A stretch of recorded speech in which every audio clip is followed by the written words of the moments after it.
पिछड़ों को आरक्षण न मिले, इसके लिए समर्थन तो वापस ले लिया। इसके बाद इस देश में उन्माद फैलाने के लिए, भाईचारा खत्म करने के लिए एक रथ यात्रा लेकर के अडवाणी जी निकले थे। माननीय साहब, मान्या बहन जी ने कहा ये रथ यात्रा भी रुकनी चाहिए, क्योंकि इस देश में भाईचारा रहना चाहिए, खून खराबा नहीं होना चाहिए। तब उस वक्त जनता दल की सरकार बिहार में भी लालू यादव जी की थी। तब जाकर के बहुजन समाज पार्टी के प्रयास से, माननीय कांसी राम साहब के प्रयास से, माननीय बहन जी के प्रयास से, अथक प्रयासों से, ए मेरे पिछड़े ओबीसी समाज के लोगों, आपको 90 में अगर आरक्षण मिला तो बहुजन समाज पार्टी, माननीय कांसी राम साहब, माननीय बहन जी की देन है। और अगर डॉक्टर बी.आर. अम्बेडकर साहब को भारत रत्न की उपाधि अगर इस देश की हुकूमत करने वालों ने दिया तो माननीय बहन जी, माननीय साहब बहुजन समाज पार्टी के दबाव में दिया है, और वो रथ यात्रा रोकी गई।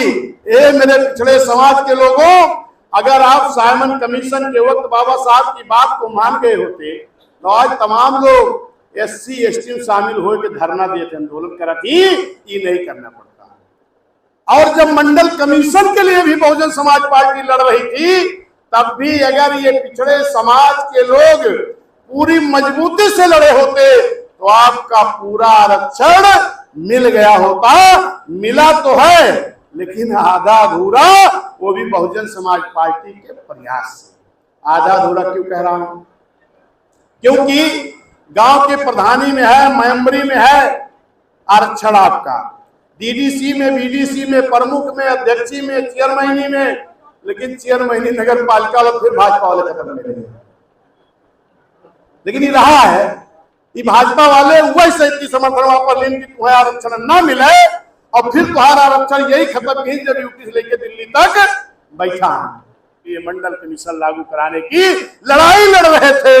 लेकिन मेरे सम्मानित साथियों, उस वक्त प्रधानमंत्री माननीय VP सिंह जी थे और उनके उप प्रधानमंत्री चौधरी देवीलाल चौटाला जी रहे हैं। चौधरी देवीलाल चौटाला जी माननीय कांसी राम साहब से मिलने की बात होती है, जो पानीपत में एक स्थान पे एक तय होता है, तो जब वहां पर माननीय कांसी राम साहब से वो कहते हैं कि बहुत बहुत धन्यवाद आपको, आप तो शेड्यूल कास्ट में पैदा हुए, इसके बाद भी पिछड़ों के आरक्षण की लड़ाई लड़ रहे हो। तब माननीय साहब ने कहा कि धन्यवाद देने से काम नहीं चलेगा, आप मेरे साथ में शामिल हो जाओ, और ये पिछड़े समाज में तो आप पैदा हुए हो, अगर इनकी आरक्षण की बात को उठाओगे तो बहुत अच्छा होगा। उन्होंने कहा नहीं, हमको राजा VP सिंह उप प्रधानमंत्री के कुर्सी से हटा देंगे।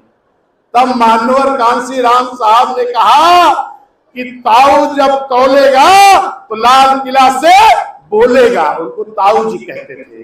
यानी आप समझदारी से अगर काम ले लिए, पिछड़ों के साथ पिछड़े में जन्मे अगर खड़े हो गए, तो प्रधानमंत्री के कुर्सी से वो नहीं हटा पाएंगे, आप इस देश के प्रधानमंत्री भी बन सकते हो।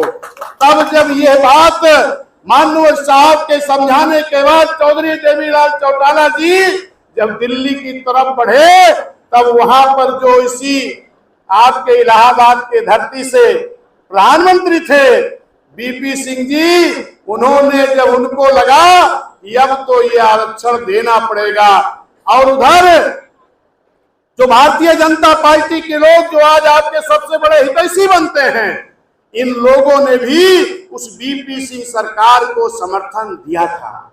लेकिन जब ये मालूम पड़ा कि लगता है कि ये मंडल कमीशन यानी पिछड़ों को आरक्षण दे देंगे, तब वो भारतीय जनता पार्टी के लोगों ने कहा VP सिंह जी से कि मैं आपकी सरकार से समर्थन वापस ले रहा हूं, क्योंकि आप बैकवर्डों को आरक्षण देने क्यों जा रहे हो। किसने कहा? यही भारतीय जनता पार्टी के लोगों ने। यही भारतीय जनता पार्टी के लोगों ने जब इस चीज को कहा, तब VP सिंह ने माननीय कांसी राम साहब, मान्या बहन जी से कहा कि आप मुझे अपने तीनों सांसदों का समर्थन दे दो।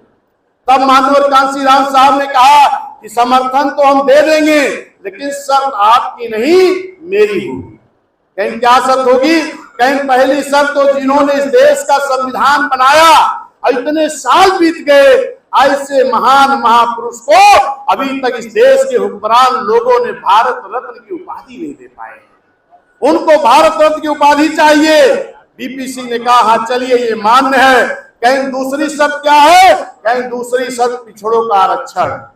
बीपी सिंह जी ने कहा मानवर साहब, आप तो एससी समाज में पैदा हुए हैं, आप पिछड़ों के आरक्षण के लिए क्यों जिद कर रहे हो? तब मानवर कांशीराम साहब ने कहा कि ये पिछड़ों को आरक्षण आर्टिकल 340 में डॉक्टर बी.आर. अम्बेडकर साहब ने दिया है और ये बाबा साहब के मिशन पर चलने वाली